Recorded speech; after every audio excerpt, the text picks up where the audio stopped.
Praise the Lord. 2 തെസ്സലോനിക്കർ 1 അധ്യായം 1 മുതൽ 12 വരെയുള്ള തിരുവചനങ്ങൾ. പൗലോസും സില്യാനോസും തിമോത്തിയോസും പിതാവായ ദൈവത്തിലും കർത്താവായ യേശുക്രിസ്തുവിലുമുള്ള തെസ്സലോനിക്ക സഭയ്ക്ക് എഴുതുന്നത്. പിതാവായ ദൈവത്തിങ്കിൽ നിന്നും കർത്താവായ യേശുക്രിസ്തുവിങ്കിൽ നിന്നും നിങ്ങൾക്ക് കൃപയും സമാധാനവും ഉണ്ടാകട്ടെ. സഹോദരന്മാരെ, നിങ്ങളുടെ വിശ്വാസം ഏറ്റവും വർദ്ധിച്ചും ആളാം പ്രതി നിങ്ങൾക്കെല്ലാവർക്കും അന്യോന്യ സ്നേഹം പെരുകിയും വരികയാൽ ഞങ്ങൾ യോഗ്യമാകും വണ്ണം ദൈവത്തിന് എപ്പോഴും നിങ്ങളെക്കുറിച്ച് സ്തോത്രം ചെയ്യുവാൻ കടപ്പെട്ടിരിക്കുന്നു.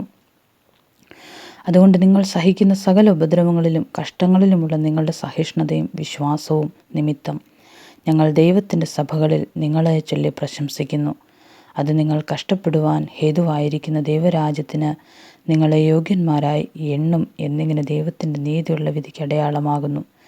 കർത്താവായ യേശു തൻ്റെ ശക്തിയുള്ള ദൂതന്മാരുമായി സ്വർഗത്തിൽ നിന്ന് അഗ്നിജ്വാലയിൽ പ്രത്യക്ഷനായി ദൈവത്തെ അറിയാത്തവർക്കും നമ്മുടെ കർത്താവായ യേശുവിൻ്റെ സുവിശേഷം അനുസരിക്കാത്തവർക്കും പ്രതികാരം കൊടുക്കുമ്പോൾ നിങ്ങളെ പീഡിപ്പിക്കുന്നവർക്ക് പീഡയും പീഡ അനുഭവിക്കുന്ന നിങ്ങൾക്ക് ഞങ്ങളോടുകൂടെ ആശ്വാസവും പകരം നൽകുന്ന ദൈവസന്നിധിയിൽ നീതിയല്ലോ.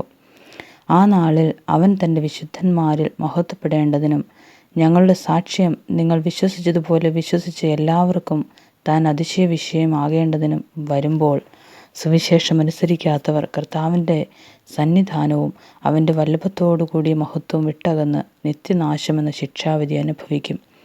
അതുകൊണ്ട് ഞങ്ങൾ നമ്മുടെ ദൈവത്തിൻ്റെയും കർത്താവായ യേശുക്രിസ്തുവിൻ്റെയും കൃപയാൽ നമ്മുടെ കർത്താവായ യേശുവിൻ്റെ നാമം നിങ്ങളിലും നിങ്ങൾ അവനിലും മഹത്വപ്പെടേണ്ടതിന് നമ്മുടെ ദൈവം നിങ്ങളെ തൻ്റെ വിളിക്ക് യോഗ്യന്മാരായി എണ്ണി സൽഗുണത്തിനുള്ള സകല താല്പര്യവും വിശ്വാസത്തിൻ്റെ പ്രവൃത്തിയും ശക്തിയോടെ പൂർണ്ണമാക്കി തരണം എന്ന് നിങ്ങൾക്ക് വേണ്ടി എപ്പോഴും പ്രാർത്ഥിക്കുന്നു.